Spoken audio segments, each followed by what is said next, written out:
Bueno, buenas tardes. Ahora estamos con un nuevo video, esta vez para trabajar sobre el punto del programa referido al trabajo de mujeres y de menores. Eh,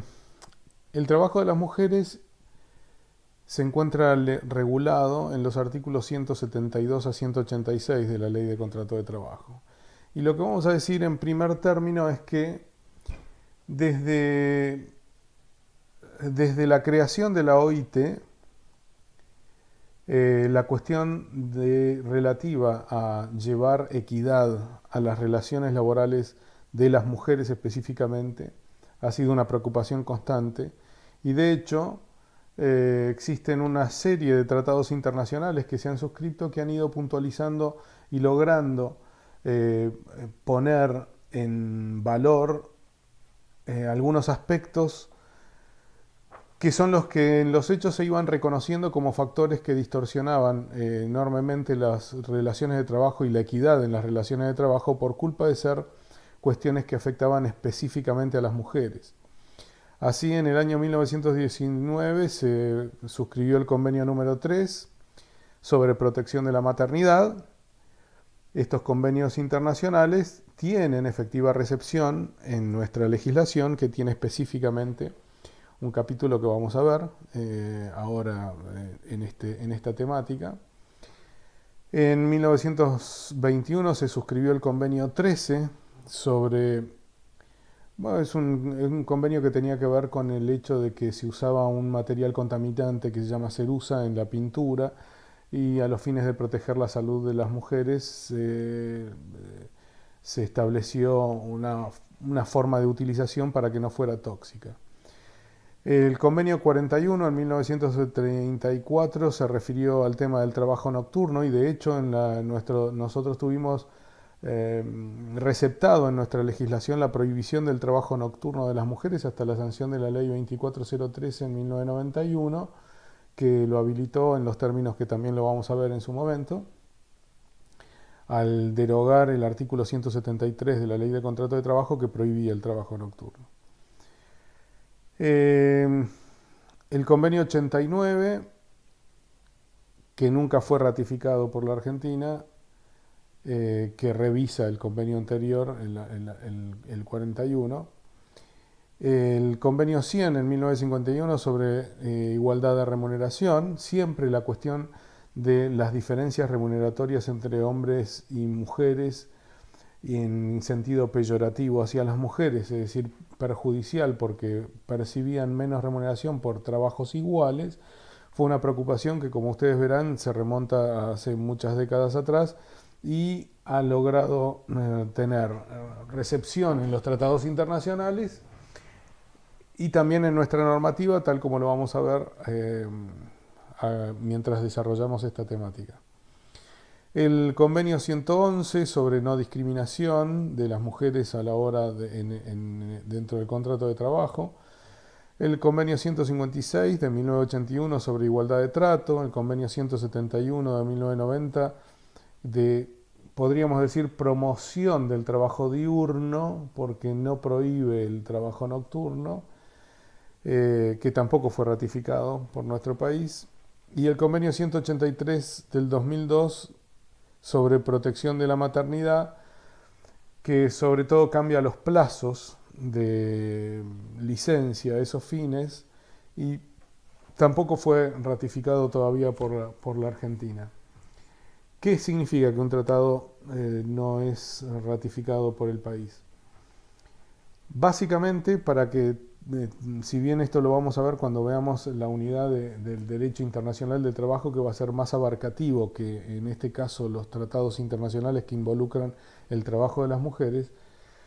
lo que podemos decir es que la Organización Internacional del Trabajo,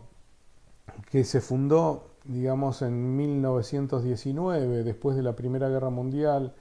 y que fue uno de los puntos acordados entre los países que firmaron el Tratado de Versalles, hoy tiene más de 170 países miembros y celebra estos convenios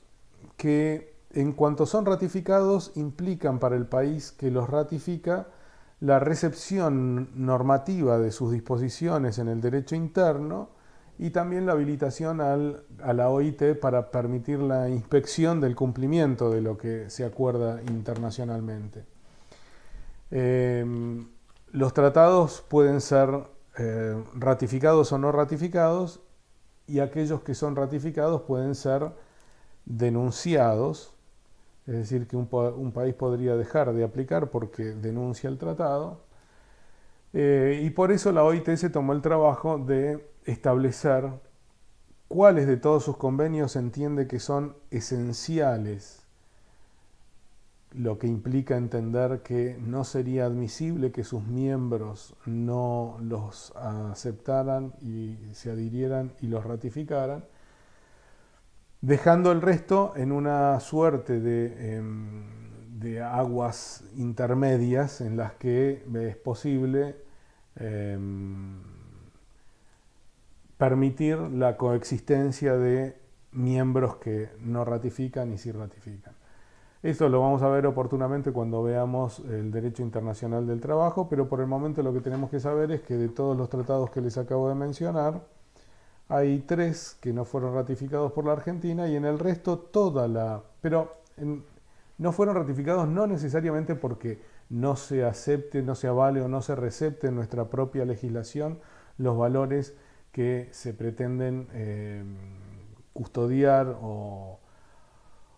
defender en estos tratados, sino porque se lo hace de un modo distinto, con matices o con detalles que son propios de nuestra propia organización y que por lo tanto no implican rechazar el valor que está está encerrado dentro del tratado internacional, sino hacerlo de un distinto modo. Por ejemplo, en el tema de la protección por la maternidad, la única discrepancia son los plazos de licencia.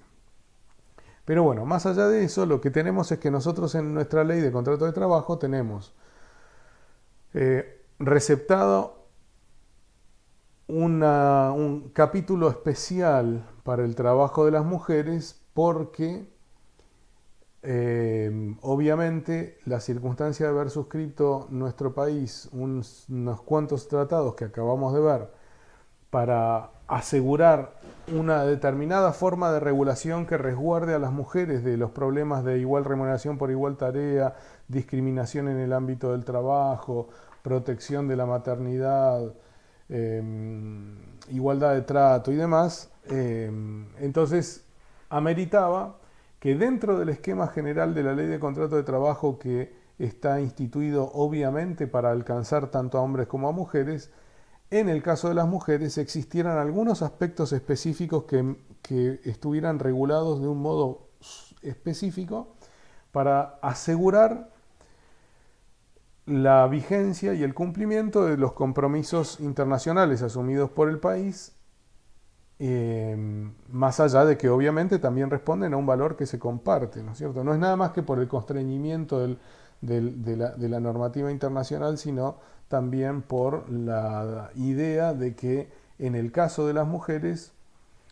no alcanza con el dictado de la normativa común pensando que va a ser esto aplicable a hombres y a mujeres, sino que específicamente es necesario instituir algún sistema de protección y equiparación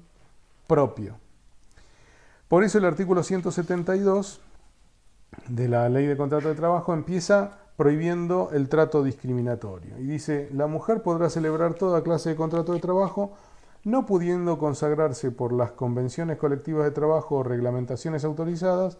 ningún tipo de discriminación en su empleo fundada en el sexo o estado civil de la misma, aunque este último se altere en el curso de la relación laboral. Es decir, muy claro, no puede haber legalmente, reglamentariamente ni convencionalmente ningún tipo de trato discriminatorio hacia la mujer por el hecho de ser mujer o por su estado civil. Dice la segunda parte: en las convenciones colectivas o tarifas de salarios que se elaboren, se garantizará la plena observancia del principio de igualdad de retribución por trabajo de igual valor. Está claro que el criterio para establecer la retribución de las personas o los distingos tiene que ser siempre mirado bajo el prisma de igual tarea o igual valor del trabajo. Esto quiere decir que obviamente puede haber distingos, pero siempre tienen que estar fundados razonablemente en que existe una diferencia en el valor de lo que la persona hace entendido desde el punto de vista de la eficiencia, productividad, calidad y demás que justifiquen razonablemente los distingos. No puede haber trabajo exactamente idéntico que sea remunerado distinto según que se trate de un hombre o de una mujer. Y eso tiene que quedar muy claro. El artículo 173 de la Ley de Contrato de Trabajo prohibía el trabajo nocturno y esto fue derogado por la Ley de Empleo que lo habilitó.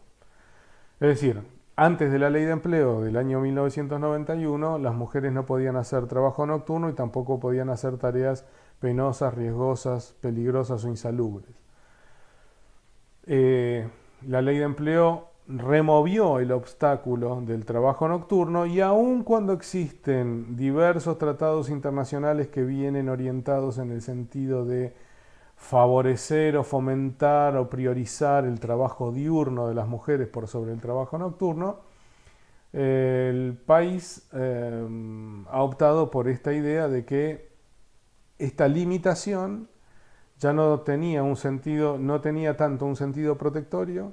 sino que funcionaba como un sentido discriminatorio, porque en definitiva, si yo entiendo que no hay razones para pensar que las mujeres no puedan realizar trabajo nocturno,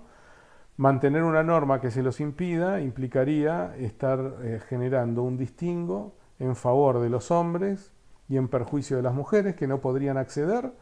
a los trabajos que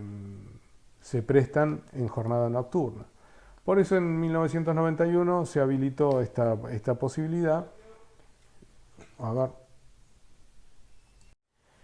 Y se mantuvo la prohibición del artículo 176 de tareas penosas, peligrosas o insalubres. Por supuesto que para el carácter de tarea penosa, peligrosa o insalubre no es una apreciación subjetiva de los que estén interpretando la aplicación de la norma a una determinada situación de hecho, sino que debe ser declarada por la autoridad administrativa del trabajo. Es decir, que para que algo sea considerado penoso, peligroso o insalubre, la autoridad administrativa del trabajo debe haberlo calificado así luego de ponderar las características en las que se cumple la prestación. Y para que las mujeres puedan cumplir esas tareas, debe mediar una autorización administrativa, porque en realidad hay tareas riesgosas que son propias de la habilitación profesional. Por ejemplo, es insalubre la prestación de tareas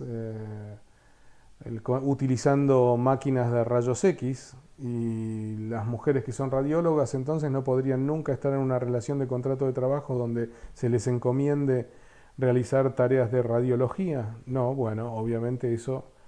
conlleva una autorización administrativa para poder cumplirse. Fuera de esos casos, no puede emplearse a mujeres para el cumplimiento de tareas penosas, peligrosas o insalubres. Por lo demás, el artículo 174 dispone de que las mujeres deberán tener cuando cumplan tareas tanto en turno de mañana como de tarde, un lapso intermedio de descanso de 2 horas, salvo que, y al mismo artículo enumera una serie de excepciones que hacen que en realidad en la gran mayoría de los casos este lapso de 2 horas no se cumpla. Porque dice el artículo, salvo que por la extensión de la jornada o que estuviese sometida la trabajadora, las características de las tareas que realice, los perjuicios que la interrupción del trabajo pudiese ocasionar a las propias beneficiarias o el interés general, se autorizare la adopción de horarios continuos con supresión o reducción de dicho periodo de descanso. Bueno, también. En principio estas autorizaciones excepcionales debe darlas la autoridad de aplicación, pero obviamente en la gran mayoría de los casos, nada más que analizando el interés propio de la trabajadora beneficiaria, esta interrupción de 2 horas no resulta ser general y en la mayoría de los casos conveniente. En cuanto al artículo 175, establece que queda prohibido encargar la ejecución de trabajos a domicilio a mujeres ocupadas en algún local u otra dependencia de la empresa. El trabajo a domicilio es el trabajo que teóricamente se espera que la mujer realice fuera del ámbito de trabajo de la empresa y dentro de su domicilio. Y la prohibición está instituida para evitar el abuso de la extensión de la jornada que no se remunera. Entendemos que actualmente la cuestión de la prohibición del trabajo a domicilio, con la cantidad de trabajos que están siendo, digamos, y más ahora además, con la pandemia del coronavirus, que ha promovido esta idea del trabajo desde el hogar de cada trabajador en aquellos casos en los que se puede cumplir la prestación, no está referido justamente a los contratos de trabajo que se celebran pensando especialmente o específicamente en esa prestación, sino en aquellos casos en los que la principal tarea de la persona se cumple en forma presencial en el ámbito de la empresa y con posterioridad al cumplimiento de la jornada se le exige a la trabajadora que continúe con la prestación en su domicilio particular. Eso es a lo que entendemos se refiere la norma. Por último, debe quedar claro también que la contratación de una trabajadora para la realización de tareas penosas, peligrosas o insalubres constituye contrato de objeto prohibido y por lo tanto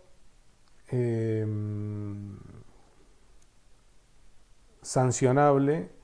por la autoridad administrativa del trabajo en cumplimiento de su poder de policía por esos incumplimientos. Obviamente devengan todos los derechos que se hayan generado a favor del trabajador, pero es ininvocable por parte del empleador.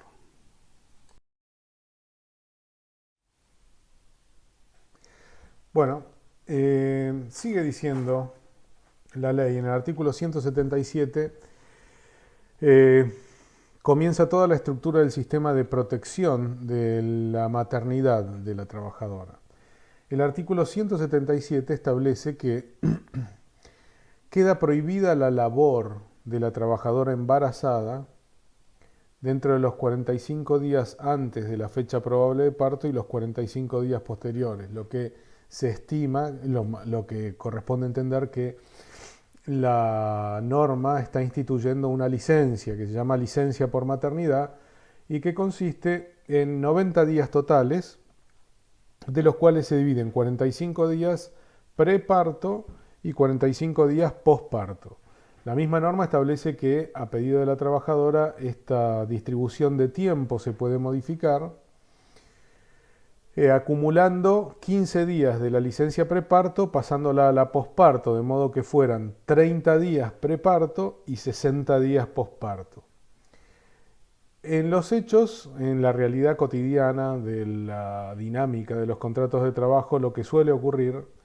en concordancia en acuerdo con el empleador es que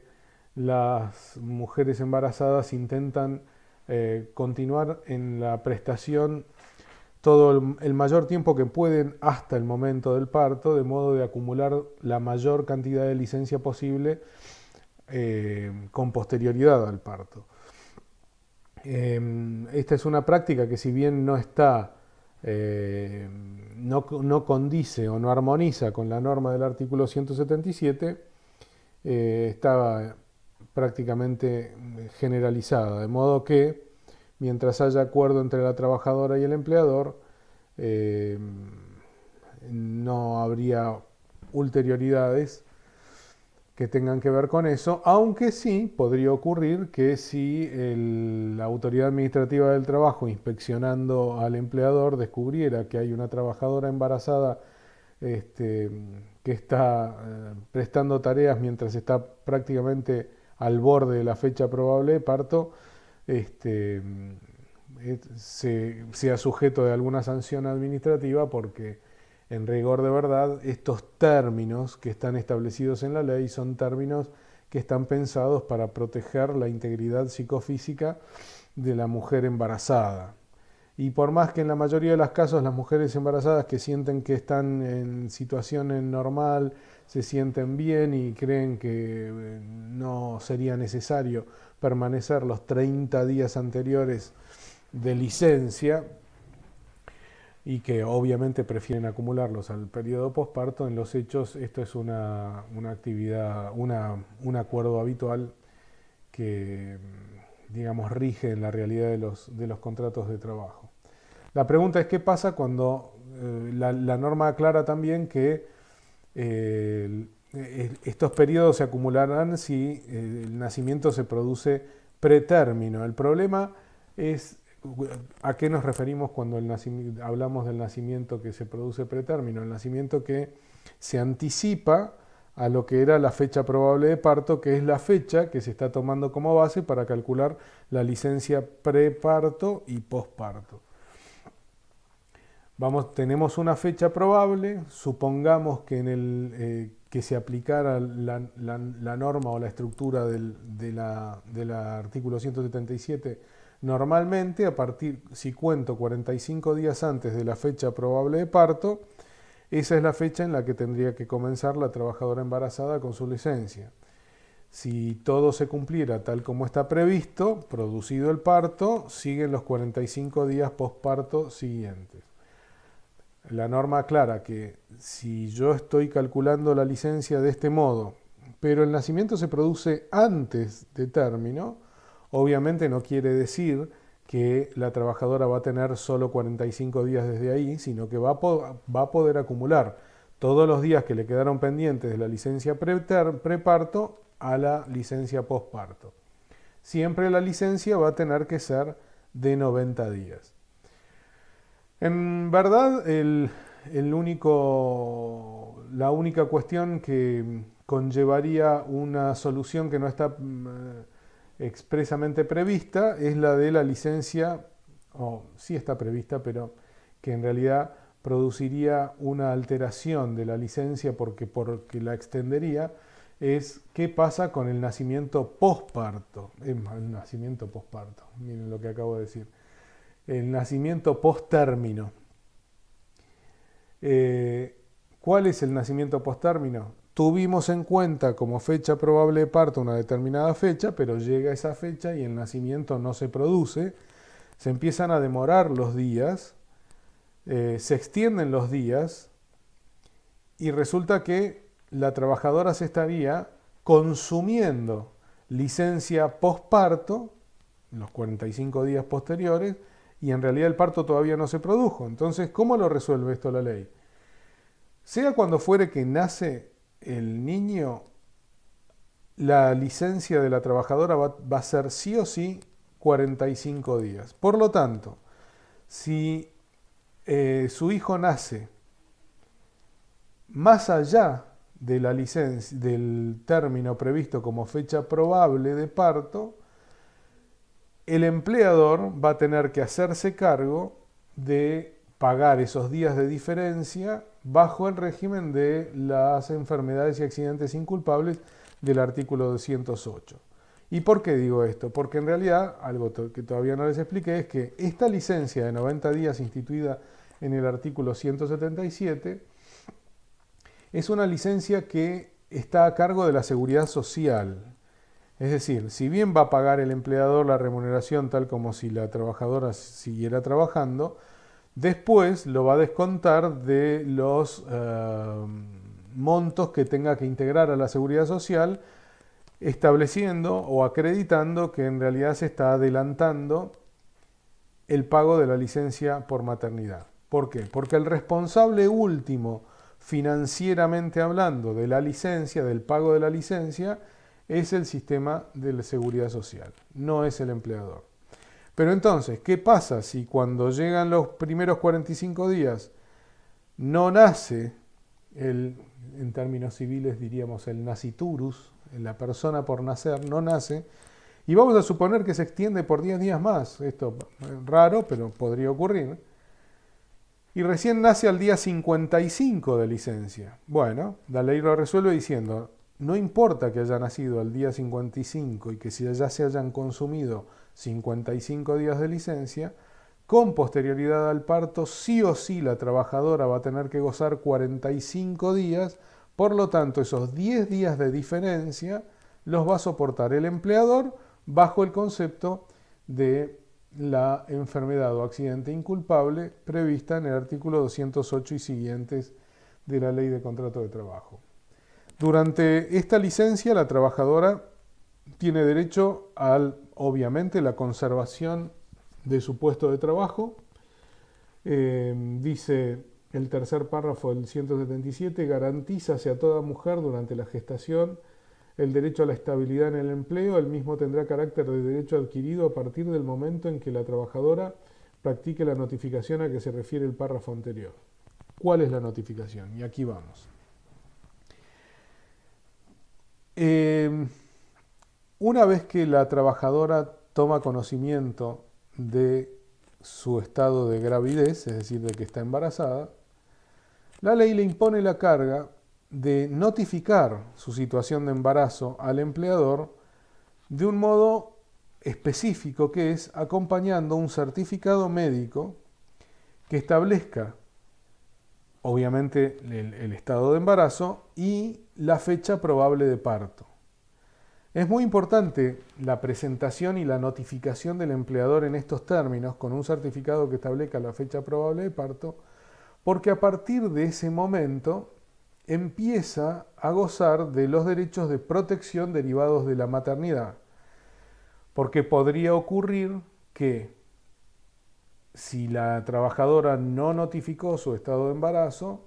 el empleador adoptara medidas en relación al contrato, como por ejemplo el despido, y tendríamos el conflicto respecto de si le asiste o no le asiste la protección especial derivada de la maternidad que vamos a ver ahora. Esta notificación, a través de la presentación de un certificado médico que contenga la fecha probable de parto, no es un requisito ad solemnitatem para gozar de los derechos derivados de la maternidad, sino simplemente ad probationem. Esto quiere decir que, obviamente, si se produjeran consecuencias no queridas en el contrato de trabajo derivados del estado de embarazo, el hecho de no haber notificado podría ser sustituido por otros medios de prueba, acreditando que el empleador, aunque no recibió el certificado con la fecha probable de parto, estaba en pleno conocimiento de la existencia del embarazo, puesto que, obviamente, como ustedes se podrán imaginar, hay 1.000.000 de circunstancias en las cuales, aun cuando no haya mediado certificado de trabajo, todo el grupo laboral y el empleador inclusive pueden estar en pleno conocimiento de la situación del embarazo de la trabajadora. Ahora vamos a ver alguna casuística. ¿Por qué digo esto? Porque el artículo 178 establece la protección contra el despido por causa de embarazo de la trabajadora. Y dice, se presume, salvo prueba en contrario, que el despido de la mujer trabajadora obedece a razones de maternidad o embarazo cuando fuese dispuesto dentro del plazo de 7 meses y medio anteriores o posteriores a la fecha del parto, siempre y cuando la mujer haya cumplido con su obligación de notificar y acreditar en forma el hecho del embarazo. Así, en su caso, el de nacimiento. En tales condiciones, dará lugar al pago de una indemnización igual a la prevista en el artículo 182, y en el artículo 182 se establece que esta indemnización agravada, a la que tiene derecho la trabajadora que es despedida por causa de embarazo, es de un año entero de remuneraciones, lo que supone 13 sueldos. ¿Por qué decimos 13 sueldos? Porque el año laboral, aparte de las 12 remuneraciones mensuales, tiene 2 medios aguinaldos que se perciben en el año, que integran la remuneración del año y que por lo tanto integran esta indemnización agravada. ¿Qué establece claramente, concretamente, el artículo 178? Establece un plazo en el que se va a presumir, salvo prueba en contrario, es decir, es una presunción iuris tantum, que si se produce el despido dentro de los 7 meses y medio antes del nacimiento y dentro de los 7 meses y medio posteriores al nacimiento, este despido está motivado en el embarazo y por lo tanto genera una indemnización agravada, de modo que la trabajadora, aparte de recibir las indemnizaciones propias de la ruptura injustificada, va a cobrar un año más de remuneraciones en los términos en los que están previstos en el artículo 182 de la Ley de Contrato de Trabajo. Como ustedes verán, el despido por causa de embarazo, la indemnización agravada por causa de embarazo y la indemnización agravada por causa de matrimonio, que es la que vamos a ver después, son indemnizaciones agravadas por razones de discriminación, son precursoras del despido discriminatorio. ¿Por qué digo precursoras? Porque después, cuando veamos extinción del contrato de trabajo, vamos a ver que la Ley 23.592 establece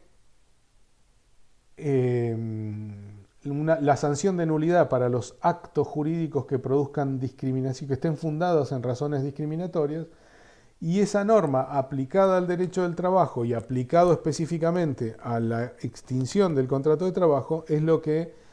hoy modernamente se está invocando como despido discriminatorio a los fines de reclamar el resarcimiento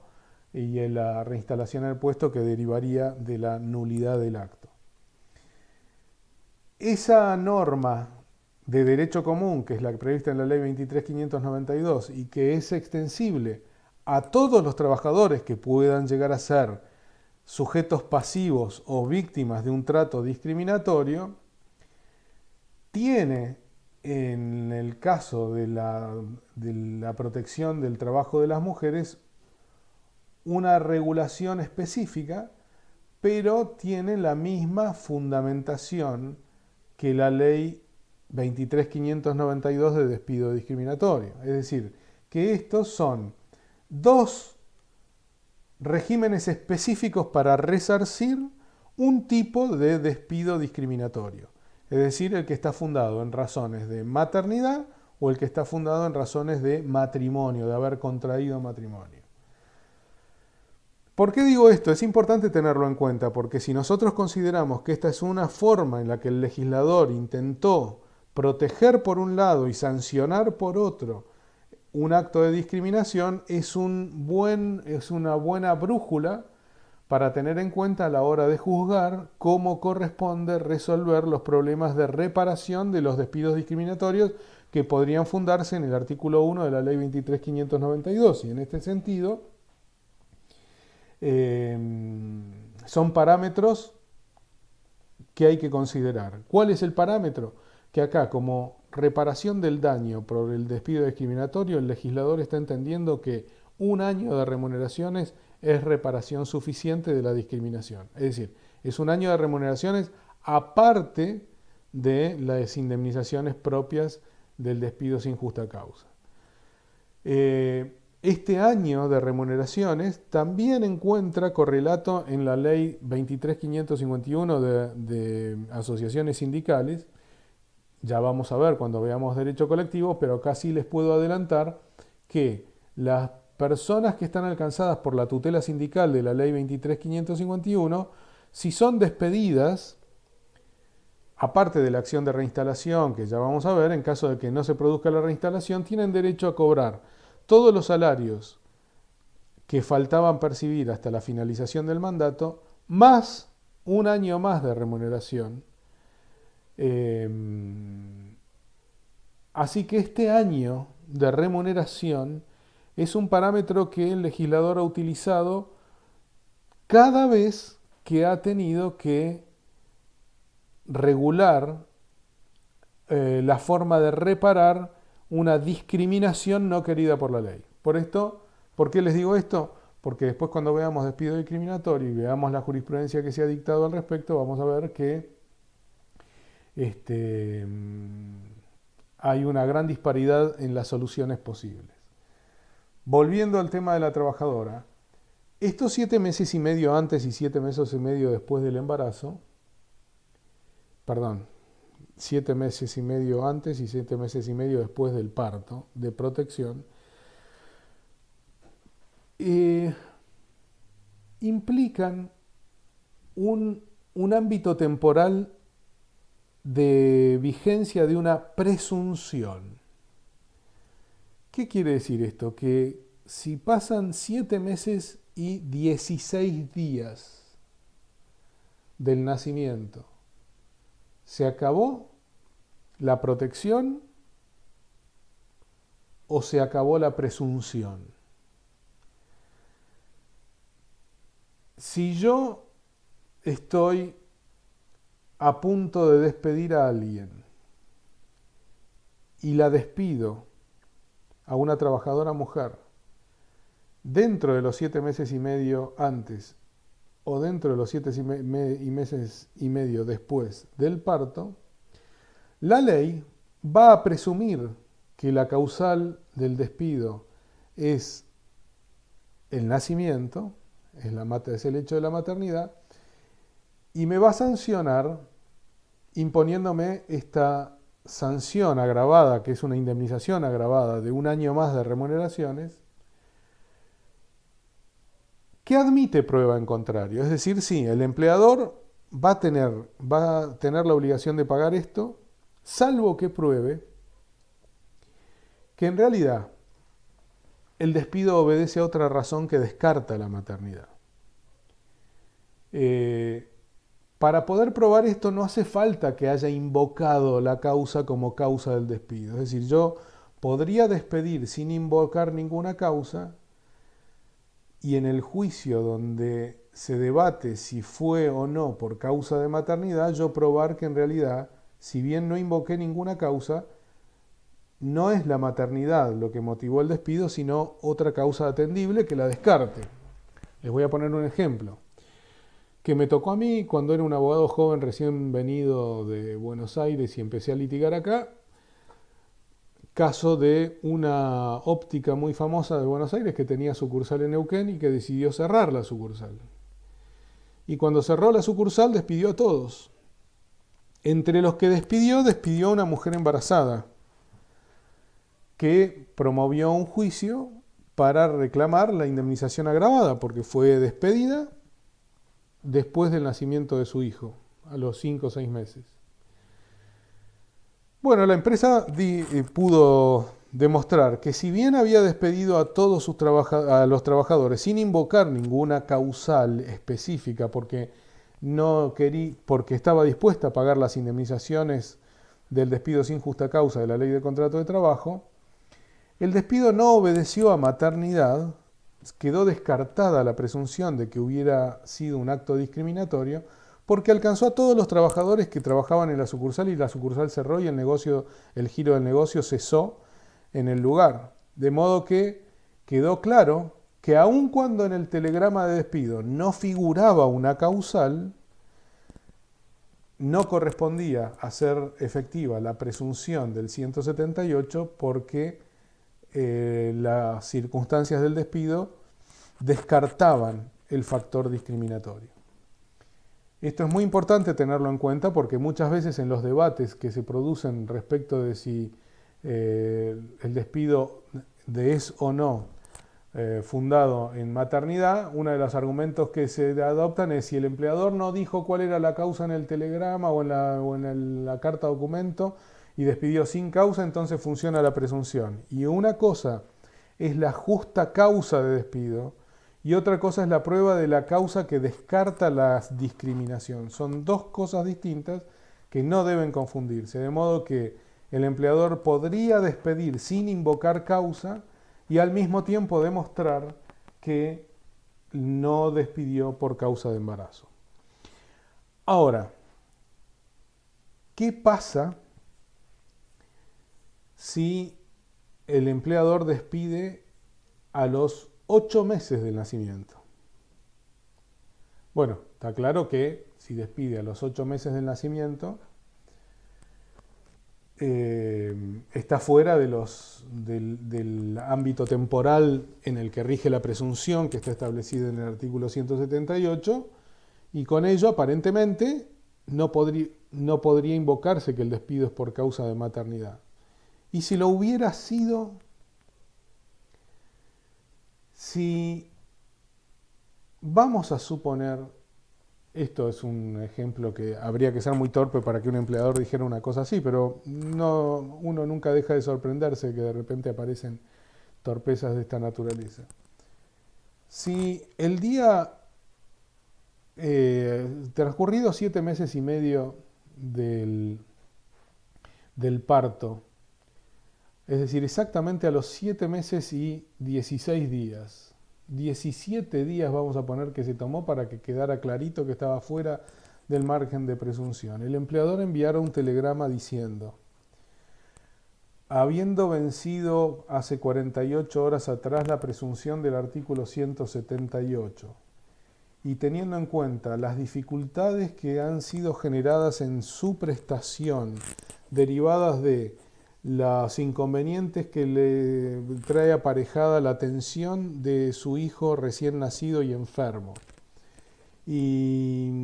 siendo que además es completamente antifuncional para su prestación el hecho de que se acoja al periodo de lactancia todos los días, y hiciera toda una descripción de cómo le agravia al empleador el hecho de que la trabajadora esté ahora complicada porque tuvo un hijo y la despidiera. La pregunta es, por el hecho de que el despido se produce después del plazo de protección, ¿no tiene más protección por el despido por causa de maternidad la trabajadora? Y acá, y esto es algo que no se va a ver mucho en la jurisprudencia, pero es un tema que alguna vez me ha tocado resolver y que ha sido muy interesante, lo que corresponde considerar es que el 178 establece un plazo de presunción, es decir, dentro de este plazo yo voy a presumir. Ahora, si no está vigente el plazo de presunción, entonces va a estar a cargo de la parte que invoque la discriminación, que se ha producido la discriminación. Y por lo tanto, si lo pruebo, no hay ninguna razón para pensar que el único momento en el que una trabajadora debe estar protegida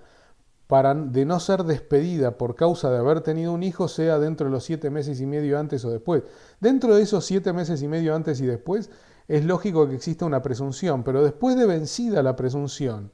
no tengo la posibilidad de acreditar que el despido se produjo por esa causal y entonces percibir la indemnización agravada. Yo entiendo que sí, que lo único que cambiaría es que justamente fuera de los ámbitos de presunción, al no regir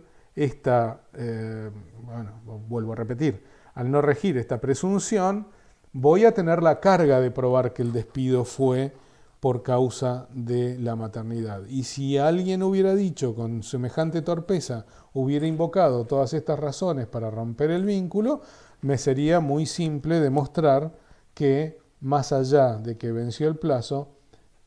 la trabajadora fue objeto de un acto de discriminación no querido por la ley. Porque la ley no es que pretenda que la protección exista nada más que en 7 meses y medio antes o después. Si está protegiendo la maternidad es porque ningún contrato debiera válidamente romperse fundado en el hecho de que la trabajadora o está embarazada o tuvo un hijo. ¿Y por qué hace esta protección la ley? Porque efectivamente el embarazo de la mujer genera una situación de tensión y de crisis muchas veces con el empleador. porque el empleador percibe dos cosas que lo alteran. Lo altera la idea de tener que tener a la trabajadora 90 días de licencia. Nunca entendí mucho por qué eso, porque perfectamente, dado que la licencia la va a pagar la Seguridad Social y que puede utilizar un contrato de trabajo de tiempo determinado o eventual para su reemplazo, no es tan gravoso. Pero he visto con mucha frecuencia la indignación que les produce a los empleadores el hecho de que las trabajadoras aparezcan con la noticia de que están embarazadas. Y segundo, porque después del embarazo seguramente aparezcan muchas veces ocasiones en las que no solamente la trabajadora va a acogerse al régimen de lactancia que le permite 2 veces durante la jornada suspender para amamantar a su hijo o acumular ese plazo, después ya lo vamos a ver, sino que además entiende que eso genera ciertas irregularidades en la prestación, como ocurren cuando el niño amaneció con fiebre y entonces la trabajadora dice que no puede ir a trabajar o que no llegó la persona que lo cuidaba o lo que fuere, y eso empieza a generar fricciones. Y entonces es cierto que cuando una mujer se embaraza se pone en crisis con muchos empleadores. Muchos empleadores despliegan esta actitud totalmente aborrecible por la ley y por cualquier sentido mínimo de razonabilidad y de justicia, que la expone a la pérdida del empleo. Tan es esto así que muchas veces las trabajadoras tienen que regular la información de que están embarazadas al momento en el que puedan contar con el certificado y notificar con el certificado, porque más de una vez, si el empleador tiene la noticia anticipada de que la trabajadora está embarazada y todavía no notificó, todavía no trajo el certificado, se produce el despido. Me ha tocado profesionalmente atender varios casos de estos en los que la trabajadora le cuenta a sus compañeros de trabajo que está muy contenta porque le acaban de dar la noticia, o porque compró un EVA-test y acaba de descubrir que está embarazada y que todavía no fue al médico y no tiene el certificado, pero se enteró el jefe de personal y fue corriendo al correo y la despidió. ¿Por qué? Porque efectivamente la situación del embarazo desencadena con mucha frecuencia actos de discriminación no queridas por el legislador, digamos, fundados en eso. Entonces la mujer embarazada en la práctica tiene que tener una actitud prudente. Primero, asegurarse de que cuando va a notificar, hasta la fecha probable de parto, tiene 7 meses y tiene menos de 7 meses y medio, porque también ha ocurrido que se han iniciado debates porque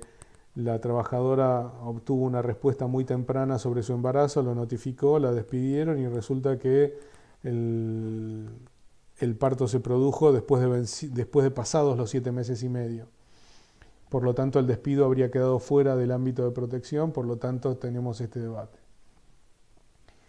Y ese es otro debate interesante. Si la trabajadora notifica con el certificado médico con fecha probable de parto y resulta que entre la notificación del certificado médico y la fecha probable de parto hay 8 meses.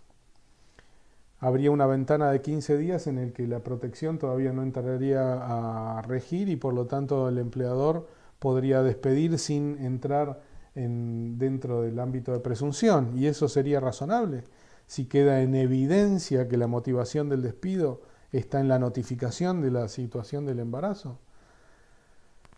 En ese caso, podría entenderse que si bien quedó fuera de los 7 meses y medio, la mecánica de que el despido obedeciera o fuera una respuesta automática a la notificación con certificado médico de la fecha probable de parto es la prueba de que no hace falta presumir, sino que se puede tener por probado el acto de discriminación. Em, por eso hay que tener en cuenta esos dos factores. ¿Cuándo se notifica y cuándo se va a anunciar públicamente la situación del embarazo? Los empleadores más serios, los empleadores más conscientes, los empleadores que, digamos, entienden la importancia que tiene para las personas no vivir la zozobra de que por el hecho de tener familia van a perder su empleo, no generan ningún tipo de complicación con esto, pero no puede eso predicarse de todos, ni siquiera de la mayoría. Así que la realidad es que inclusive cuando se hacen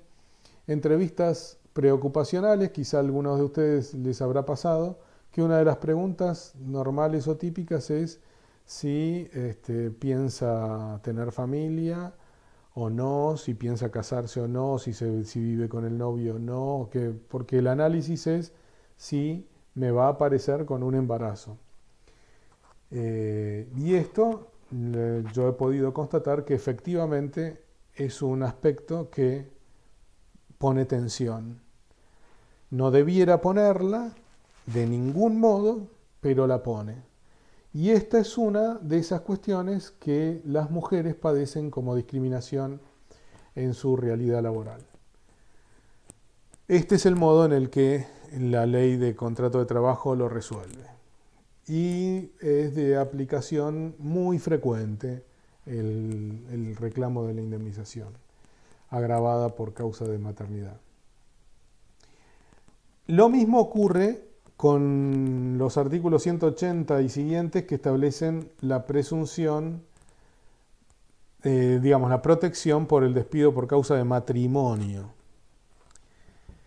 Básicamente, lo que les voy a decir al respecto es que, dice el 180, serán nulos y sin valor los actos o contratos de cualquier naturaleza que se celebren entre las partes o las reglamentaciones internas que se dicten que establezcan para su personal el despido por causa de matrimonio. Es decir, esto fue escrito en un momento en el que a la gente podía parecerle concebible poner como norma que se va a extinguir el contrato de trabajo si la persona se casa.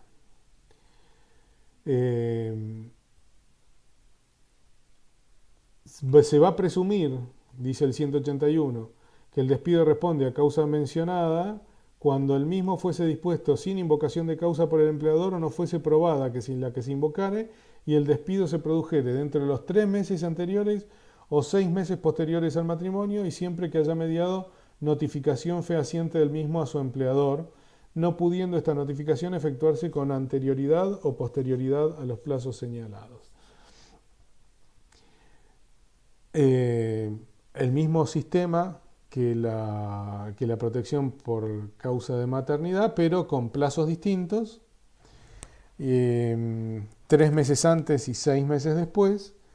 debiendo mediar la notificación. Bueno, esta notificación, como les dije, es como la otra, no es ad solemnitatem, sino ad probationem, de modo que puede probarse por cualquier medio de prueba que el empleador estaba en pleno conocimiento del matrimonio. Por ejemplo, el video de la fiesta donde estaba invitado el empleador y participó, así que mal podría decir que no le notificaron el matrimonio si después de que volvió el trabajador de luna de miel se encontró con el telegrama de despido y está invocando o la trabajadora. ¿Por qué digo el trabajador o la trabajadora? Y ahora me metí solito en este otro tema. Como ustedes verán, el 180, 181, 182 son artículos que están insertos como capítulo 3 en todo el título 7 de la Ley de Contrato de Trabajo. El título 7 está titulado Trabajo de Mujeres. Es decir, que lo que el legislador concibió aquí es la protección del despido por matrimonio para las mujeres. No obstante, la jurisprudencia un día lo habilitó y entendió que la norma también era extensiva a los hombres. Nunca estuve muy seguro de la razonabilidad y de la justicia de esa interpretación, porque en primer lugar De lo que estamos hablando es de una presunción. Como vimos recién en el caso de la mujer embarazada, es muy razonable la presunción, porque es un hecho constatable, completamente constatable, la tensión que se produce muchas veces en el contrato de trabajo cuando la mujer dice que está embarazada. Por estas razones, porque va a gozar de licencia, porque después de la licencia viene la lactancia, porque después de la lactancia viene el problema de que no tiene con quién dejarlo, que amaneció enfermo, lo que fuera, pero eso genera como una especie de situación de prestación irregular que los empleadores no lo quieren, entonces ven con malos ojos el tema del embarazo de las mujeres y por eso fue necesario que la ley de contrato de trabajo contemplara esta protección especial, para evitar esa discriminación. Esta es una de esas cosas donde uno ve la necesidad del derecho del trabajo para poder ponerle equidad a cuestiones que son de elemental justicia que la gente no es capaz de ver por sí solo. Porque también, aparte del despido por la protección de la maternidad, se protege el matrimonio. Porque la mujer trabajadora, cuando se casa, empieza a preanunciar el riesgo que acabamos de hablar recién. Es decir, es la mujer trabajadora la que se queda embarazada. Y la que quedándose embarazada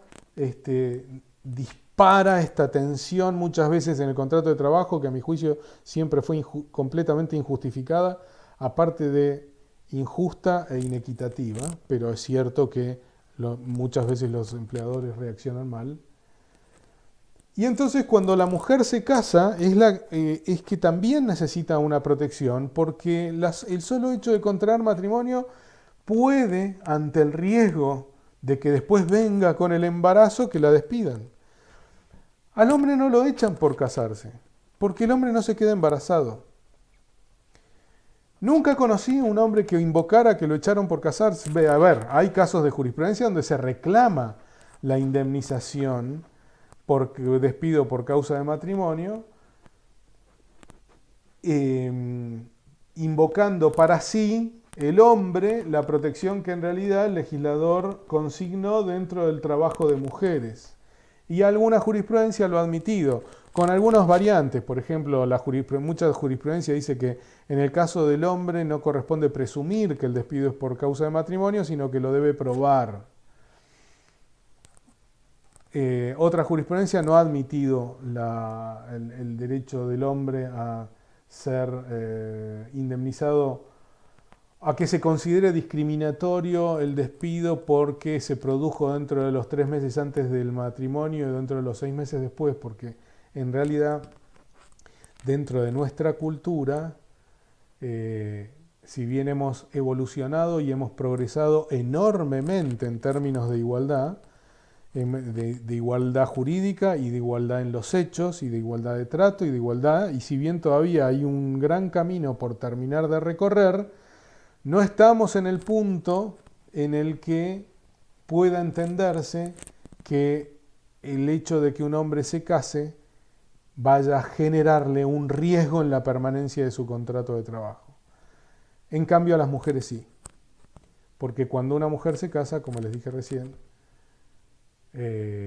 empieza a sufrir el riesgo de los empleadores que ven peligrar la regularidad en la prestación por todas las consecuencias que el embarazo puede traer y demás, y deciden romper el vínculo, y por eso la ley viene a su amparo con este sistema de protección. Yo entiendo que la extensión del despido por causa de matrimonio a los hombres, si bien receptada en alguna jurisprudencia, no es ni lo que el legislador intentó, ni considero posible hacerla extensiva como presunción. Sí me parece que es invocable si puedo probar concretamente que la intención fue completamente discriminatoria porque porque tengo elementos para demostrar que mi matrimonio le causó agravio al empleador, eh, agravio, molestia o puso tensión en la relación laboral. En ese caso, yo creo que podría eventualmente invocarse el artículo 1 de la Ley 23.592, pero también pienso que debemos esperar un acto legislativo de modificación si la pretensión era que este beneficio concretamente establecido en el título del trabajo de las mujeres debiera ser extensivo también a los hombres. Déjenme ver una cosita. Como estoy siguiendo no estoy siguiendo la guía que sigo todos los años, esta vuelta decidí seguir el orden normativo de la Ley de Contrato de Trabajo. Vamos a hablar ahora del estado de excedencia. ¿Qué es el estado de excedencia? Esto corresponde en realidad todavía a la protección por causa de maternidad. La mujer embarazada, una vez que está gozando de licencia posparto, 48 horas antes de que finalice su licencia posparto, tiene el derecho de comunicarle al empleador que se va a acoger a lo que se denomina periodo de excedencia. ¿Por qué es periodo de excedencia? Porque va a ser un estado de licencia que excede la licencia por maternidad prevista en el 177. ¿En cuánto? En 3 o en 6 meses, a opción de la trabajadora. Esta licencia es una licencia sin goce de haberes. Es decir que toda trabajadora que al momento de llegar a la finalización de su licencia posparto, 48 horas antes tiene el derecho de comunicar al trabajador que habrá de acogerse al periodo de excedencia o no. Si no se va a acoger al periodo de excedencia, no necesita decir nada, lo único que tiene que hacer es presentarse al día siguiente del vencimiento de la licencia a trabajar y a ocupar su puesto de trabajo. Si la trabajadora no comunica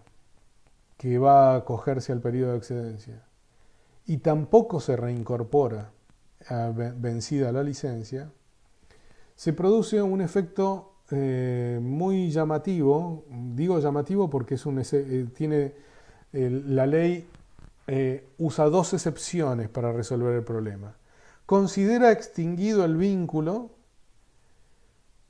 presume la renuncia de la trabajadora, y digo esto ya es una excepción porque la renuncia no se presume, salvo en este caso. Presume la renuncia de la trabajadora, pero a su vez le asigna una indemnización. Y esa es la segunda excepción, que esta es una renuncia indemnizada. La renuncia como modo de extinción del contrato de trabajo no lleva indemnización, salvo en este caso, en el caso de la mujer embarazada, que vencida su licencia posparto, no se acoge al periodo de excedencia ni se reintegra al trabajo. En ese caso, la ley presume su renuncia y va a percibir una indemnización que consiste en el 25% de la que le hubiera correspondido por el artículo 245 de la Ley de Contrato de Trabajo.